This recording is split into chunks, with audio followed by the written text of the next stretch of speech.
Hello, everyone. Thank you for joining us tonight or this morning, this afternoon, depending on your time zone. It's a pleasure to be here and to talk to you about climate change and to give you a feel for our classes at Carmel Catholic High School.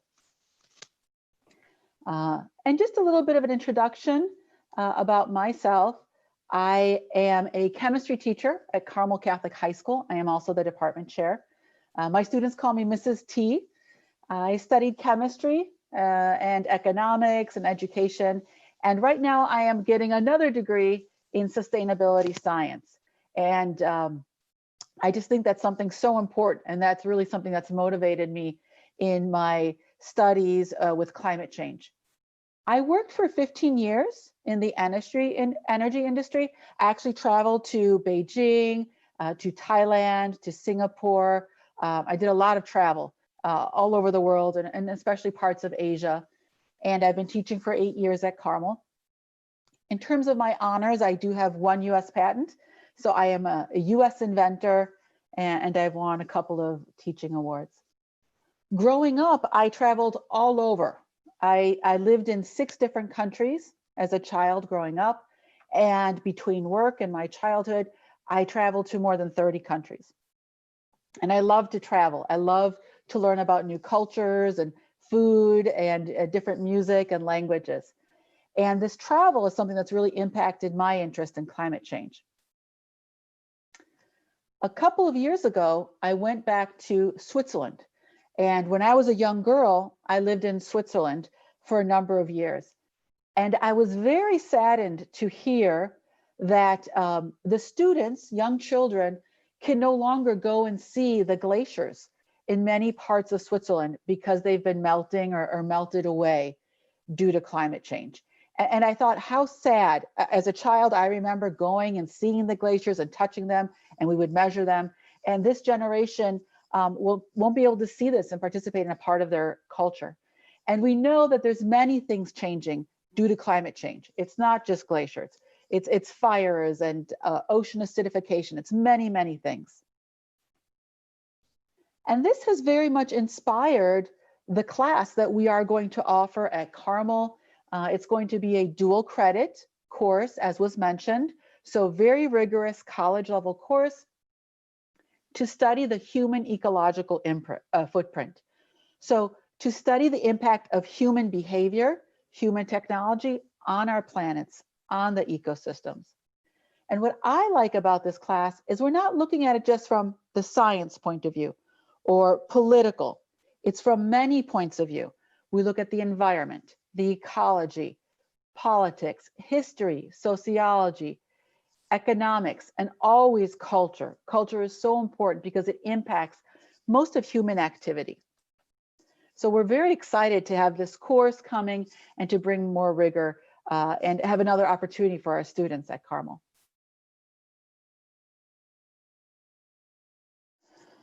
So before we do our simulation that we're going to work on today, let's look at the data. Let's see what scientists are telling us about climate change and carbon dioxide emissions. This graph here shows us the global carbon dioxide emissions from 1900 to 2020. And we can see here, 1900, that is the Industrial Revolution. And that's when things really start to increase. We know we have a consumption of fossil fuels for manufacturing, and then we start consuming fossil fuels worldwide for automobiles, transportation, et cetera, et cetera. And it's interesting to see the impact of things like the flu, the Great Depression, World War II. And we see these small little blips, these small little decreases. And even here, they're forecasting a decrease due to the pandemic and the COVID and the shutdown of a lot of, or slowdown of economies. But still, we're at historical highs. We're still at historical highs. So what's contributing all this? Where's all this man-made carbon dioxide coming from? Our big sectors, and you'll want to remember this. So Mike, get ready, make sure you remember this for when you answer that first question. We need to think about transportation, That can be automobile, trucks, airplanes. Electricity generation. We know coal is used all over the world, but coal is very dirty. Industry, any kind of manufacturing, very often is going to be contributing to fossil fuel consumptions.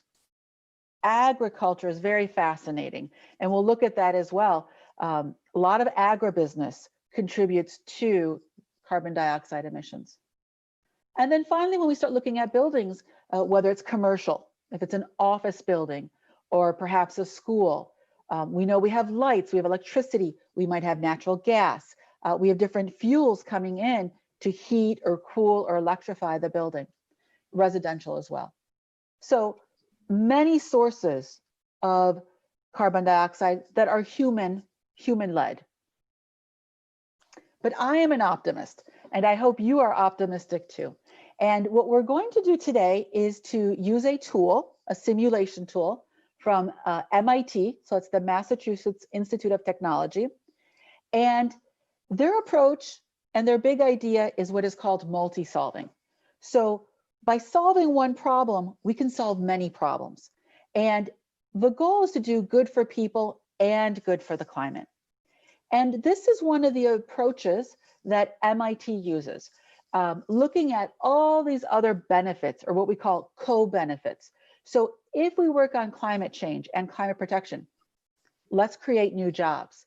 Let's improve the health of our citizens. Let's help improve energy. Let's make sure everyone can get on the internet. Let's make sure we have clean food and water. Those kind of things are examples of co-benefits that we want to create as a result of our actions. As I mentioned, this is the software that we're going to switch to here in a minute. It's called the Climate Interactive. And our goal for today is to create a new climate scenario. And we're going to do this together, and I will help lead the way. And again, let's be climate optimists. We have a new administration coming in to Washington, D.C., who cares about clean energy and clean technology. And actually, I learned this week that John Kerry is going to be the new climate czar for the US.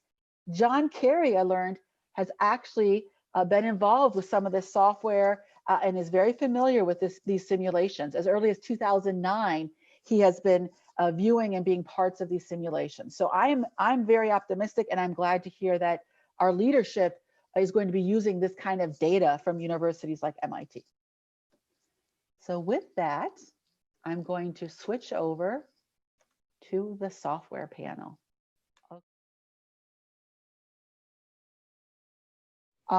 Does anyone else have a suggestion they would like to enter in the chat box or to share? Should I do one, Mrs. T? That would be great. What would you like to suggest, Owen? Let's do population growth, or population decline, I guess. Okay, population. So let's take a look at population. And very often we hear that, we have too many people, the planet is overcrowded. And so, maybe we should slow down population growth. All right, so let's see what happens if we slow down population growth. So we're at 3.9, 3.8.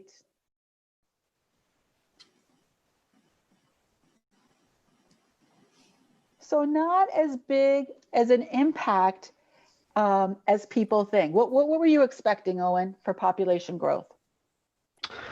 I was expecting, a more dramatic decrease, because you tend to hear that there's so many people and it's increasing exponentially as years go on, but it really won't have as big of an impact. Yeah, and the population growth is interesting because it's expected to kind of, taper out. It's supposed to be kind of evening out. And again, it's marginal. It's that marginal difference, whereas same thing with that nuclear scenario, we have a lot of carbon dioxide in the air. And so that population growth doesn't really impact the carbon dioxide that we have in the air right now. So that was a good suggestion. We're at 3.7, but we're still not quite there. Viola, what suggestion do you have? How about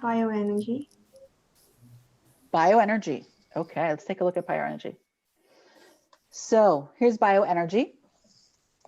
And when we think of bioenergy, we want to think about trees, forest waste, agricultural crops to create energy. It's produced from burning or combustion of living and organic items such as wood, algae, agricultural crops. So this one might surprise a few people. So let's increase and use more bioenergy. Let's look at our temperature here and let's think about our lines here.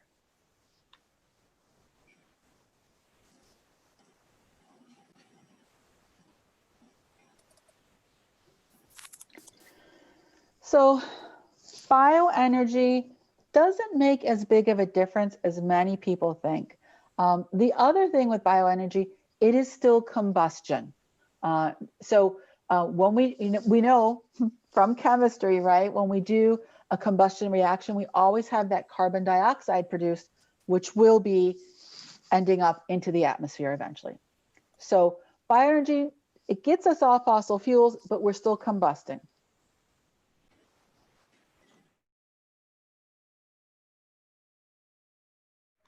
So tell me, what did you learn from this climate scenario? The one learning is it takes a lot of efforts to lower the temperature. Yes.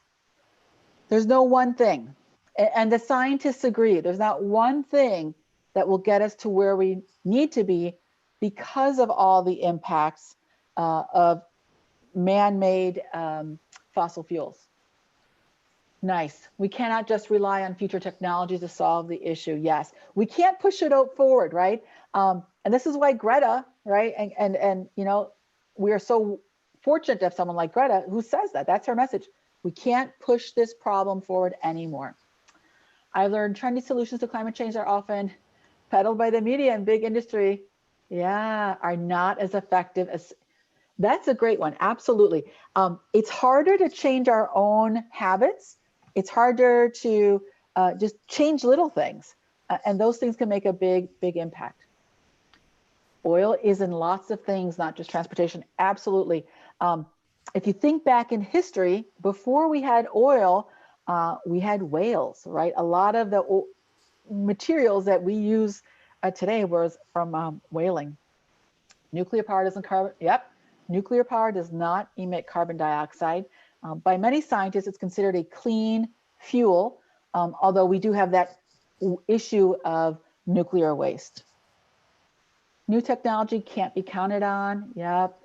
A lot of solutions, not all as successful as we expect. Absolutely. Thank you. Thank you for these. All right, we have two more questions to finish off here. So what is one habit you can change? What can you do in your everyday life without spending a lot of money, without really investing in anything? What is one change you can make? Okay, use more clean energy, invest in clean power for my own home, like solar. Absolutely.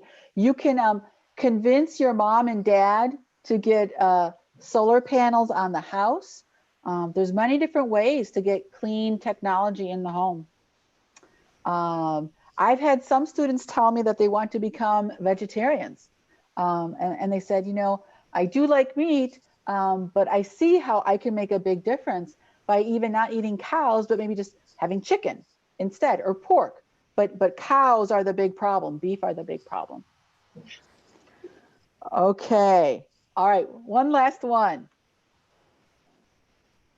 So if you had $1 billion, or if you had, you know, a couple billion Juan, how would you prioritize the investment? What would you want to do? So interesting, we have a lot of people interested in transportation, carbon removal, then energy, then buildings and industry, land, and then growth is the last one. Yeah, and so what I did is I put the main categories that we had in our simulation across the bottom. And so you could kind of prioritize them. You know, if you were in charge and you had a lot of money, or if you're, you know, Joe Biden and, you know, the leaders of our world, what would you do? Well, Isabella and everyone, this has been wonderful. This has been a lot of fun. I've really enjoyed working with everyone and conducting this simulation this evening. So Thank you. I've been very honored to do this evening.